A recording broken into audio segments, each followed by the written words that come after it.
Next morning is our gospel reading from the Gospel of Matthew, chapter 22. We will kind of go through that during the sermon. I'll be honest, how many of you were looking to make sure you didn't see the number wrong as we were singing Joy to the World? Felt a little out of place, didn't it? Christmas music in October felt almost probably as out of place as Jesus' gospel words of love to the ears of a lawyer who all he could think about was doing the right thing so that he could be perfect in God's eyes. No joy to that guy's world. Only monotonous, tedious failure. Oh, he wasn't going to let you in on that, though, see. No way would this guy let you in on failure. He was perfectly righteous as far as everyone else was concerned. So he was the go-to guy, the last-ditch effort for the Pharisees, Sadducees, and lawyers to get Jesus in his words. So he brought his best. Jesus, which is the great commandment? You've given us, the Lord has given us 10 commandments. We have all of the other commands from Leviticus. Which is the greatest? The lawyer is trying to trap Jesus, just like the Pharisees did, and we talked about that last week. They are not living in love. They are not living in joy. They are, well, maybe, as we said last week, only kind of living. Jesus doesn't even bat an eye when he answers this lawyer. Doesn't even stop to think about it. Which is the greatest commandment? Well, of course it's this. Love the Lord your God with all your heart and with all your soul and with all your strength. This is the great and first commandment. Jesus is telling us that everything else of who you are flows out of this. If we get this one wrong, we get everything wrong. Without a love of the Lord, you really don't have love. The second is like it.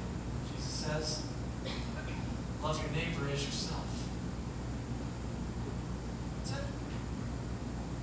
All the law and all the prophets hang on these two commands. And did you catch the common theme? Love. Love. Jesus is literally telling us this morning, telling the legalistic lawyer this morning, that the fulfillment of the law is love. So what does that tell us about ourselves? A room full of people who do not fulfill the law. A room full of people who don't love. At least not the way the Lord has given us to love. The way he's created us to love. Mess it up. Over and over and over, maybe even slipping into what this lawyer is trying to do, trying to find just the right combinations of things in order to be better than who I really am.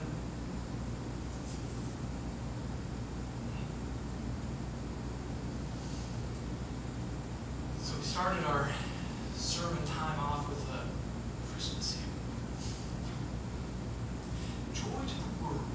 And why not start off with a little Christmas music? Because the Christmas stuff is already out in the stores.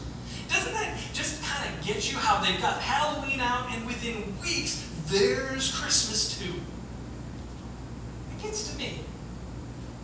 We have a little rule in my family, just a do it if you want kind of a rule, but we don't even look at it until after Thanksgiving. We can go through there, but we can't look at it. But that gets me to wondering, why in the world is that stuff out there so early? Who needs Christmas trees in September and October? Maybe the store owners are saying, you know that one wonderful Christmas feeling that you get every year? You know, that time of being able to put your differences aside, being able to just agree to disagree, if only for 24 hours. You know that feeling? The store owners might be saying, well, don't you like it? Wouldn't you like to extend that back a little bit? Come out and buy a Christmas tree. Now that's really the bottom line, isn't it? The store owners, they're selling stuff so they can make money. I hate to break it to you. That's the way the world goes round. So, logically, if the stuff is there in September and October, that means folks are buying it. And I think we're on to something. If folks are buying the Christmas stuff that early, could it be that they are searching and seeking for that happy Christmas time feeling? Trying to grasp onto something. They know they can get it if they just get the right combination of Christmas music and Christmas trees and get it started at the right time. They can have peace. That Christmas peace, that holiday, let differences be different. You think? But if that's our Christmas celebration, isn't that a bit more like Halloween? Dress up our houses and homes and lives behind Christmas trees and garland and lights so that you can't see beyond this perfect facade of the way things really are.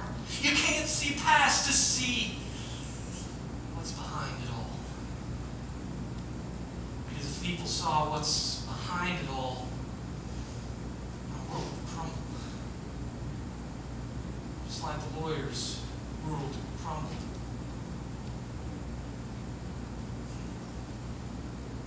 Love is the fulfillment of the law. And so often I don't love the way God has created me to love. Love your neighbor as yourself. That means put them first before you love yourself. Go to work for your neighbor. Who does that? Sometimes, maybe. No, it's best we throw up that facade, right? Put up the masks so that people can't see who I really am. See, I can put on a nice public face for a long time, and you really won't know what's going on behind there. Not really. You do that?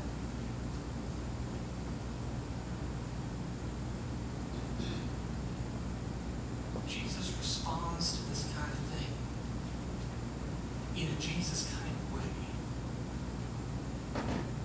He rips the masks away, strips us bare. But he doesn't then shame us and embarrass us and say, hey, look at that guy.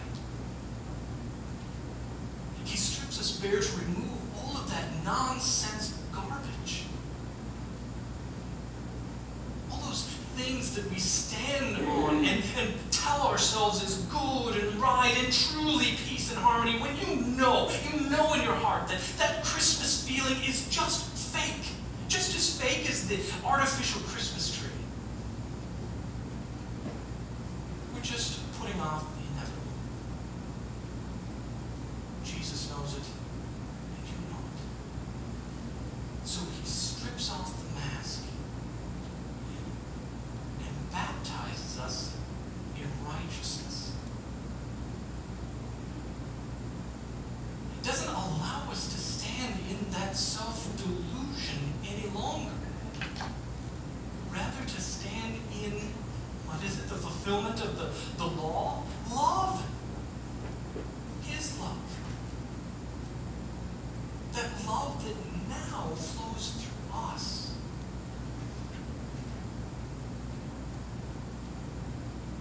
He shines his gospel light beyond whatever masks and facades we put up there. That light that warms us, that light that comforts us, and that light that, yes, brings peace. A peace you cannot find anywhere else. Not even in those happy Christmas feelings. Let me illustrate this. I knew a woman who had been carrying a lot of baggage for 30 years. She had masks. Every sin that she committed, she set aside and put up that facade. Everything that happened to her, and stuff happened to this poor woman. Another mask. So that she could go out into the community, out into her church, out into her neighborhood, all of these places, and present to the world a person the world wants to see, because they don't want to see us broken and crying and weeping, and they don't want to see this perfect facade. At least that's what this lady thought. So for 30 years, I don't think that we can quite grasp onto that. She never dealt with a thing. Until one day, all of those masks came crashing down. At first it was very painful. You don't know what to do without this cover. You feel like you're standing there stark naked. Everybody can see you. You're completely exposed, and it's scary. But then she realized who it was that had exposed her. And she was safe. Because it was none other than her Lord, coming, digging around in these dark places, shining that light we just talked about into some of the darkest places you could ever imagine. Places you might know about. Places you might be quite familiar with.